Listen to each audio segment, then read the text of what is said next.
bersama rekan saya. Halo, saya Musnah Pramudiyana dengan NIM 1102020038. Lanjut.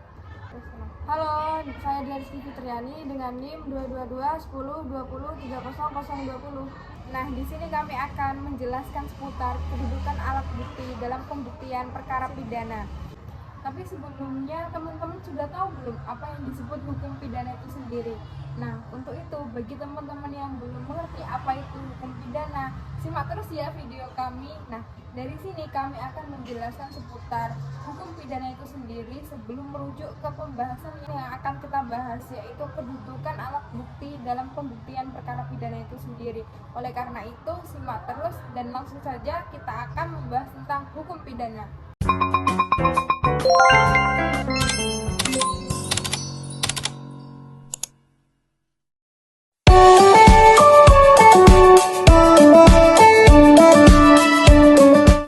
Di sini saya akan menjelaskan tentang hukum pidana.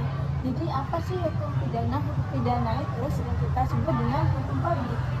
Jadi hukum publik itu sendiri apa sih artinya? Hukum publik adalah hukum yang mengatur antara individu dengan individu lain yang berhubungan dengan kepentingan umum. Nah, hukum pidana sendiri yaitu hukum atau aturan-aturan yang dibuat oleh pejabat yang berwenang yang biasanya dikenakan sanksi bagi yang melanggarnya dan tujuannya adalah untuk menertibkan kepentingan umum.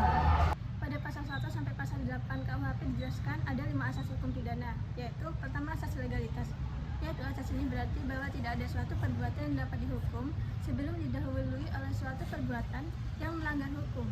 Dalam arti, suatu perbuatan hanya dapat dihukum jika telah dilakukan dengan melanggar hukum. Kedua, yaitu asas teritorial. Asas ini berarti bahwa hukum pidana hanya berlaku di wilayah yang telah ditentukan. Artinya, suatu perbuatan hanya dapat dihukum jika dilakukan di wilayah berwenang. Ketiga, yaitu asas personalitas. Asas ini berarti bahwa hukum pidana hanya berlaku terhadap individu yang melakukan perbuatan melanggar hukum, di mana mempunyai arti suatu perbuatan hanya dapat dihukum jika dilakukan oleh individu yang bersangkutan. Yang keempat, yaitu asas perlindungan. Asas ini berarti bahwa hukum pidana harus melindungi masyarakat dari perbuatan yang melanggar hukum. Artinya, hukum pidana harus berfungsi sebagai sarana perlindungan masyarakat dari perbuatan yang berbahaya. Yang kelima, yaitu asas persamaan. Asas ini berarti bahwa hukum pidana ini harus berlaku secara adil dan tidak diskriminatif terhadap semua individu. Artinya, hukum pidana harus berfungsi sebagai sarana untuk menghukum perbuatan yang melanggar hukum secara adil dan tidak membeda-bedakan individu berdasarkan status gender atau etnisitasnya. Contohnya, pemerintah Indonesia memiliki wewenang untuk menghukum seseorang yang melakukan tindak pidana di wilayah Indonesia, walaupun pelaku bukan warga negara Indonesia. Kemudian ada asas legalitas, contohnya yaitu berarti hukum pidana hanya berlaku jika terdapat peraturan hukum yang jelas dan tegas. Contohnya yaitu seseorang tidak dapat dihukum karena melakukan tindak pidana yang tidak ada dalam peraturan hukum. Ada juga asas personalitas, yaitu hukum pidana hanya berlaku terhadap individu yang melakukan tindak pidana. Contohnya yaitu jika seseorang tidak dapat dihukum karena melakukan tindak pidana yang dilakukan oleh orang lain. Kemudian ada asas perlindungan. Asas perlindungan ini berarti hukum pidana itu harus melindungi hak asasi manusia dan kepentingan masyarakat. Contohnya nih, hukum pidana itu harus melindungi hak asasi manusia seperti hak hidup, hak kebebasan, dan hak tidak disiksa. Kemudian ada asas persamaan. Asas persamaan ini berarti hukum pidana itu harus berlaku secara adil dan tidak membeda-bedakan. Contohnya, jika seseorang tidak dapat dihukum karena ras, agama, atau etnis yang berbeda dan pelaku lain yang melakukan tindak pidana yang sama. Dalam hukum pidana itu sendiri berpokok pada dua hal, yaitu perbuatan yang memenuhi syarat-syarat tertentu meliputi 1. Perbuatan yang dilanggar, yaitu dan yang kedua, orang yang melanggar larangan tersebut.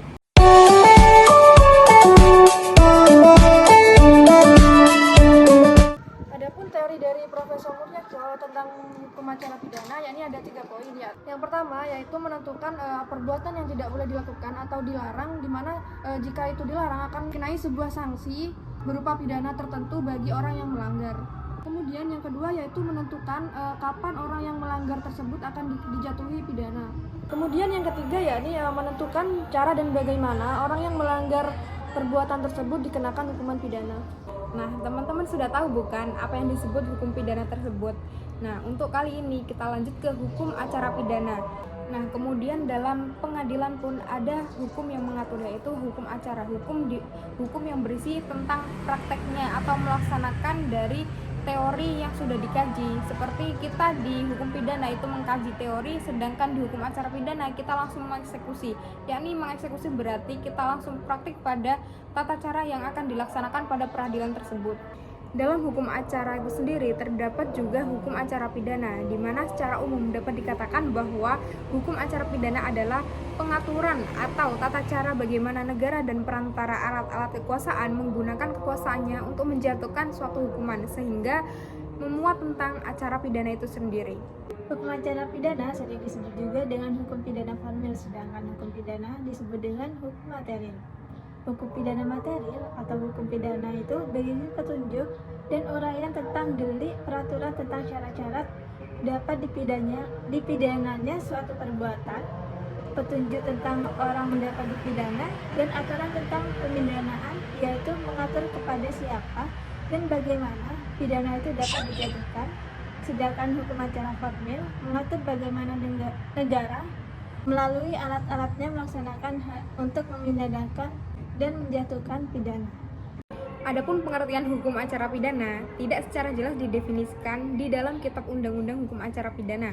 Undang-Undang Nomor 8 Tahun 1981 tentang Kitab Undang-Undang Hukum Acara Pidana hanya memberikan pengertian mengenai bagian-bagian dari hukum acara pidana itu sendiri, seperti penyelidikan, penyidikan, penangkapan, upaya hukum, penyitaan, dan juga penggeledahan dan lain-lain.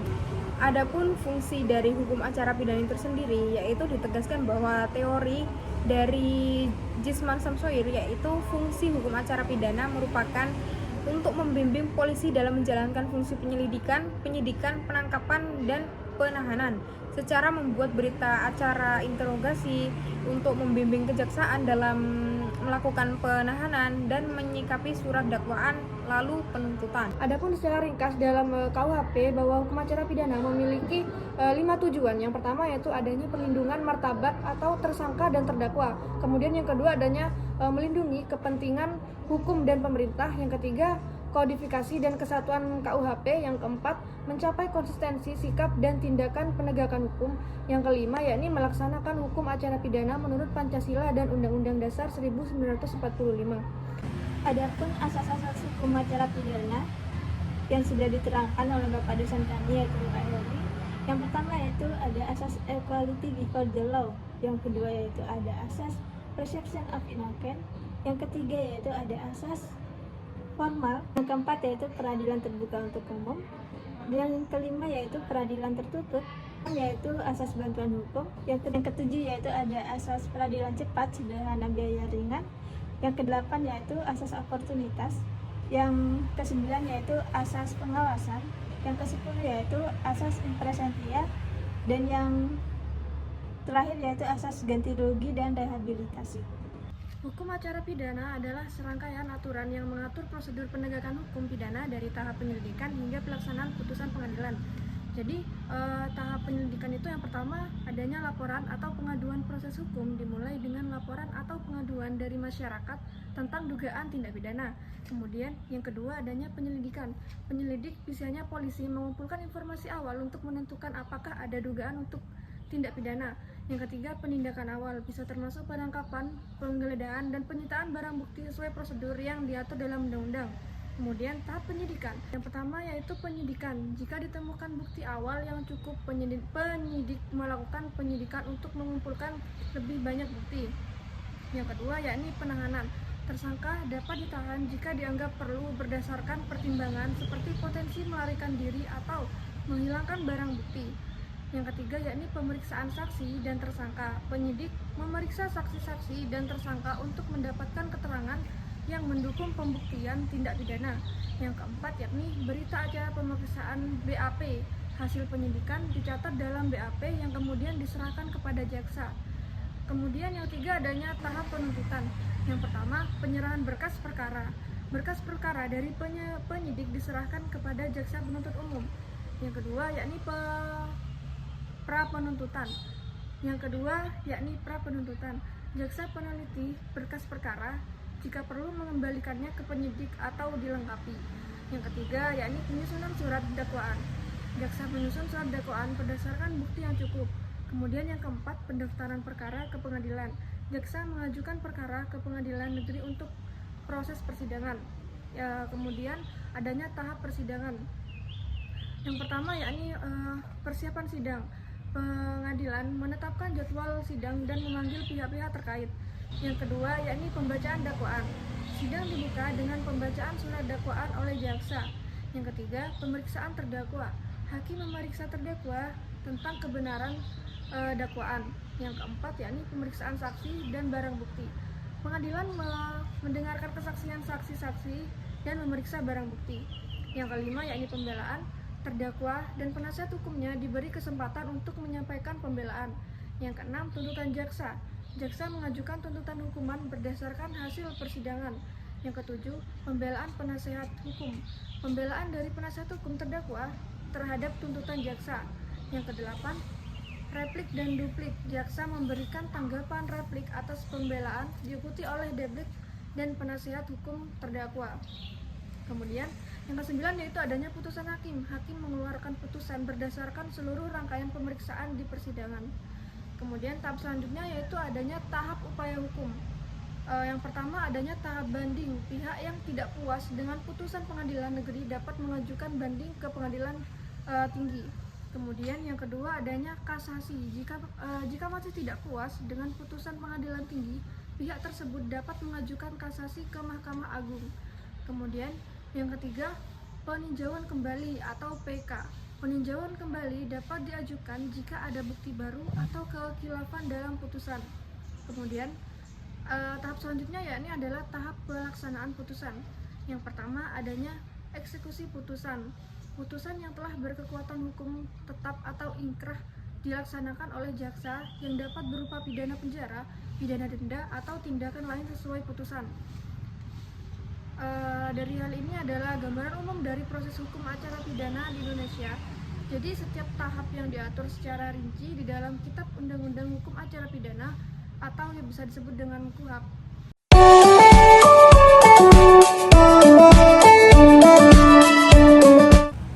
Kita kan sudah membahas apa itu yang disebut dengan hukum pidana, hukum acara pidana.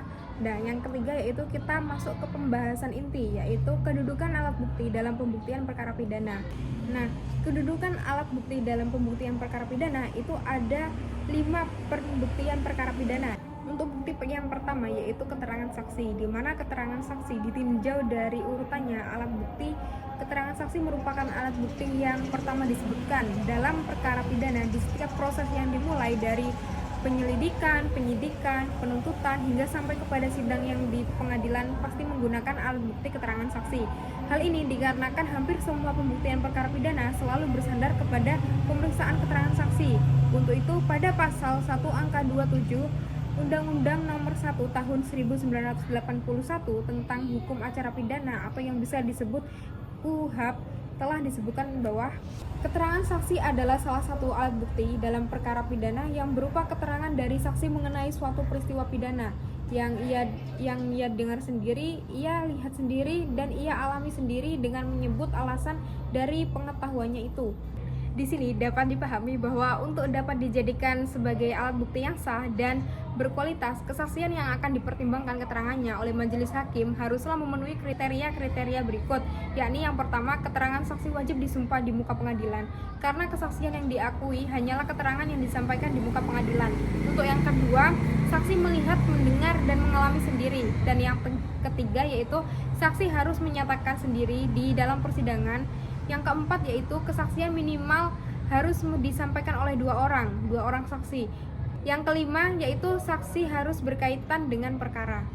Pembuktian yang kedua adalah keterangan ahli, di mana di sini bisa kita pahami bahwa untuk dapat dijadikan sebagai alat bukti yang sah, dan berkualitas kesaksian yang akan dipertimbangkan keterangannya oleh majelis hakim haruslah memenuhi kriteria sebagai berikut. Yang pertama, yaitu adanya saksi wajib disumpah di muka pengadilan karena kesaksian yang diakui hanyalah keterangan yang disampaikan di muka pengadilan. Kemudian yang kedua, yakni saksi melihat, mendengar, dan mengalami sendiri. Dan yang ketiga, saksi harus menyatakan sendiri di dalam persidangan. Keempat, kesaksian minimal harus disampaikan oleh 2 orang saksi. Kelima, yakni keterangan harus berkaitan dengan perkara. Yang ketiga yaitu adalah surat. Kitab Undang-Undang Hukum Acara Pidana atau KUHP telah mendefinisikan apa yang dimaksud dengan surat. Pasal 187 Undang-Undang Nomor 1 Tahun 1981 tentang Hukum Acara Pidana menyebutkan bahwa surat sebagaimana tersebut pada pasal 184 ayat 1 huruf C dibuat atas sumpah jabatan atau dibuatkan dengan sumpah adalah yaitu berita acara dan surat lain dalam bentuk resmi yang dibuat oleh pejabat umum yang berwenang atau yang dibuat di hadapannya, yang memuat keterangan tentang kejadian atau keadaan yang didengar, dilihat atau yang dialaminya sendiri, disertai dengan alasan yang jelas, tegas tentang keterangannya itu. Poin yang kedua yaitu surat yang dibuat menurut ketentuan peraturan perundang-undangan atau surat yang dibuat oleh pejabat mengenai hal termasuk dalam tata laksana yang menjadi tanggung jawabnya dan yang diperuntukkan untuk pemberian sesuatu hal atau sesuatu keadaan. Poin yang ketiga yaitu surat keterangan dari seseorang ahli yang memuat pendapat berdasarkan keahliannya mengenai suatu hal atau suatu keadaan yang diminta secara resmi daripadanya. Poin yang keempat yaitu surat lain yang hanya berlaku jika ada hubungan dengan isi dari alat pembuktian yang lain. Berarti yang dimaksud dengan surat sebagai alat bukti yang sah menurut undang-undang adalah surat yang dibuat atas sumpah jabatan atau surat yang dilakukan dengan sumpah, atau dengan kata lain, alat bukti surat yang mempunyai kekuatan pembuktian yang berkualitas adalah semua surat yang dikeluarkan oleh pejabat yang berwenang atau ditunjukkan untuk membuat surat tersebut. Di era modern sekarang ini, teknologi informasi telah berkembang maju di mana manusia juga bisa membuat surat elektronik atau surel. Adapun khusus mengenai surat sebagai alat bukti yang sah telah diatur dalam peraturan perundang-undangan tersendiri. Untuk pembuktian yang keempat yaitu petunjuk, di mana dalam Kitab Undang-Undang Hukum Acara Pidana pada pasal 188 telah menyebutkan bahwa petunjuk adalah perbuatan, kejadian atau keadaan yang karena kesesuaiannya baik antara yang satu dengan yang lain maupun dengan tindak pidana itu sendiri menandakan bahwa telah terjadi suatu tindak pidana dan siapa pelakunya. Petunjuk sebagaimana dimaksud dalam ayat 1 pada pasal tersebut hanya dapat diperoleh dari 1. Keterangan saksi, kedua surat, dan yang ketiga keterangan terdakwa. Berdasarkan pasal yang sudah saya sebutkan tadi, dapat disimpulkan secara sederhana bahwa petunjuk sebagai alat bukti itu seperti upaya penemuan jembatan atau mata rantai yang hilang. Ia bersifat layaknya penghubung yang menghubungkan antara satu dengan yang lain, sehingga terbentuk kesesuaian yang sempurna yang pada akhirnya akan menggambarkan suatu kejadian atau peristiwa secara utuh. Adapun alat bukti yang terakhir yakni keterangan terdakwa, di mana mengenai keterangan terdakwa, Kitab Undang-Undang Hukum Acara Pidana atau KUHP pasal 189 telah menyebutkan bahwa keterangan terdakwa ialah apa yang terdakwa nyatakan di sidang pengadilan tentang perbuatan yang dilakukan atau yang ia ketahui sendiri atau yang dia alami sendiri. Bunyi dari pasal 189 yang menjelaskan tentang keterangan terdakwa sebagai alat bukti yang sah memiliki kriteria yang serupa atau semakna dengan bunyi pasal 187 yang menjelaskan keterangan saksi, yaitu untuk dapat diakui sebagai alat bukti yang sah, keterangan terdakwa harus disampaikan sendiri di muka sidang pengadilan dan kejadian atau peristiwa tersebut harus dialami oleh terdakwa itu sendiri. Sekian dari kelompok kami yang telah menjelaskan apa itu hukum pidana, hukum acara pidana, dan keterangan alat bukti dalam pembuktian hukum pidana. Untuk itu, sebelumnya kami memohon maaf sebesar-besarnya apabila ada salah kata maupun kekeliruan dalam penjelasan. Kurang lebihnya mohon maaf. Wassalamualaikum warahmatullahi wabarakatuh. See you guys.